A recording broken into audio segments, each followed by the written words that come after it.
Quem tem mais de 30 anos provavelmente sente uma certa nostalgia cada vez que ouve o tema do desenho animado chamado Cavalo de Fogo, que vai completar 34 anos desde a exibição do seu primeiro episódio, em 1986, pela rede CBS. No Brasil, o desenho animado foi exibido pelo SBT e se tornou um grande sucesso na época. Pensando nisso, resolvi fazer um vídeo contando alguns fatos importantes sobre a série e algumas curiosidades que certamente vocês não sabiam sobre ela. Então já monte no seu cavalo de fogo e já deixa aquele likezão. Meu nome é Alan e você está no canal Nerdicalizando.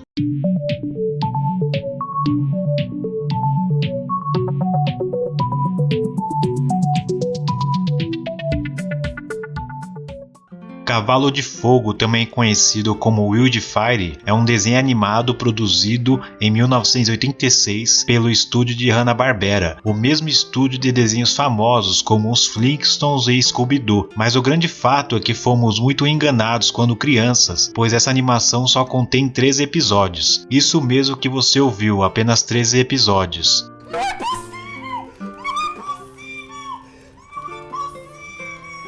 O SBT, muito esperto, exibiu os episódios de forma aleatória, assim confundindo as cabeças de muitas crianças na época.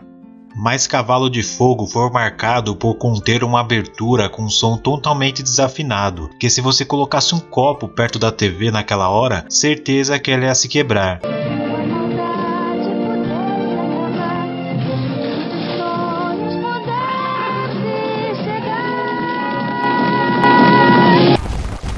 A canção, na versão brasileira, foi cantada pela dubladora Maria Penha Esteves, que dublava o Cavalinho Brutus na animação. Mas segundo Miriam Fischer, que dava a voz à princesa Sarah, a versão dublada da música é daquela forma porque a versão original da canção também tinha essa desafinada.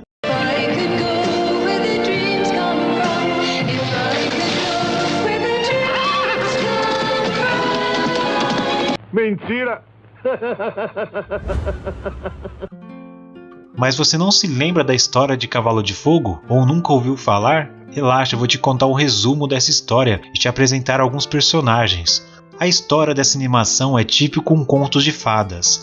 A princesa Sarah do planeta Darshan foi salva pelo Cavalo de Fogo quando ainda era bebê, das mãos da bruxa chamada Lady Diabolim. De lá, o animal a levou para um rancho em outra dimensão e a deixou na porta de um fazendeiro chamado John Cavanaugh. Quando completa 13 anos, Sarah percebe que seu medalhão começa a brilhar. Então o Cavalo de Fogo aparece e conta à menina que ela é uma princesa, filha do príncipe Kevin e da rainha Sarana, e que precisa voltar a seu planeta Darshan para salvar o lugar das garras da bruxa Diabolim e seus espectros. Mas ela não está sozinha nessa aventura. Alguns companheiros de Darshar estão prontos para sempre ajudá-la, como o nosso herói Cavalo de Fogo, que é um cavalo místico capaz de falar. Foi o fiel guardião da rainha Sarana e atualmente de Sarah. Possui a capacidade de viajar entre as dimensões, de Darshar até a Terra, para buscar Sarah quando preciso. Você me salvou, Cavalo de Fogo, eu amo você. Sr. Cavanaugh, pai adotivo de Sarah.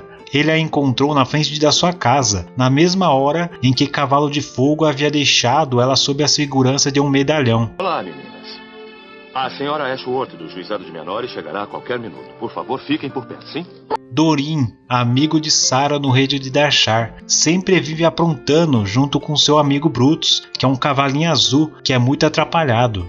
Sariel, quer nos ouvir um pouquinho? Só um pouquinho. Nós temos que lhe contar uma coisa muito importante. E também Alvinar, um feiticeiro de origem desconhecida que vivia sob as ordens da rainha Sarana como conselheiro antes dela morrer. Daí ele se torna um protetor do reino de Darshar com a regência de Sarah. Ainda esperamos por uma rainha, mas essa espera deve terminar em breve. Mas não podemos esquecer dos vilões dessa história, que vão fazer de tudo para conseguir o trono de Darshar, como a Lady Diabolim, principal vilã da história, irmã da rainha Sarana e tia de Sarah. Há muito tempo atrás, ela tinha muita inveja de Sarana pelo fato dela ter sido a rainha de Darshar. Após a sua morte, ela tenta várias maneiras de se apossar do reino. Agora foi! Os Guns, que são 5 monstros subordinados de Diabolim. No passado, eles eram humanos e após abrirem uma urna mágica, acabam se tornando monstros. A má notícia é que nós abrimos, né? E os espectros, que são fantasmas com vários rostos que ajudam Diabolim em seus planos. Eles trabalham para a Diabolim desde o passado e sempre estão dispostos a ajudar ela nos seus planos mais maléficos. Se quiser deter o casamento de Sarana, Seus guardas devem deter o príncipe Kevin. Mas um fato curioso sobre Cavalo de Fogo, que mesmo contendo uma história simples, as montagens dos episódios deixavam a história meio confusa, assim parecendo que elas estavam fora da sua ordem cronológica. Não sei se era um problema na produção, mas era algo negativo e presente na série. Como por exemplo, o 5º episódio da série, chamado O Encontro no Passado, que poderia ter sido o último episódio do desenho. Nele, Sarah cai em um portal em que leva para Darshan, anos antes de ter nascido, e no dia em que sua mãe, a Rainha Sarana, iria se casar com o Príncipe Kevin. Várias revelações são mostradas nesse 5º episódio, como o dia em que Sarah conhece Cavalo de Fogo, que os Guns eram humanos transformados em criaturas bizarras depois de libertarem os espectros, e que a inveja da Diabolim sentia da própria irmã era por não pertencer ao trono, e por isso lançou a maldição na família. Apesar de parecer o episódio que finaliza a animação, o último episódio de verdade do desenho foi aquele em que Cavalo de Fogo se tornaria o rei do Santuário dos Cavalos, mas abdicou da coroa para se dedicar ao planeta Darshan. Mas Cavalo de Fogo, você deve aceitar a coroa. Eu falei com Elmenzi antes. Você é o maior cavalo de toda Darshan. Infelizmente, o meu destino está em outro lugar. E vocês assistiam muito Cavalo de Fogo na sua infância? Se sim, comente aqui embaixo, pois eu quero saber. E também não se esqueça de curtir e compartilhar esse vídeo para seus amigos, pois assim você me ajuda e me incentiva a fazer mais vídeos assim para o meu canal. E me sigam também nas redes sociais, pois eu quero conhecer vocês. Elas estão na sua tela e nos comentários desse vídeo. Então eu agradeço. Falou!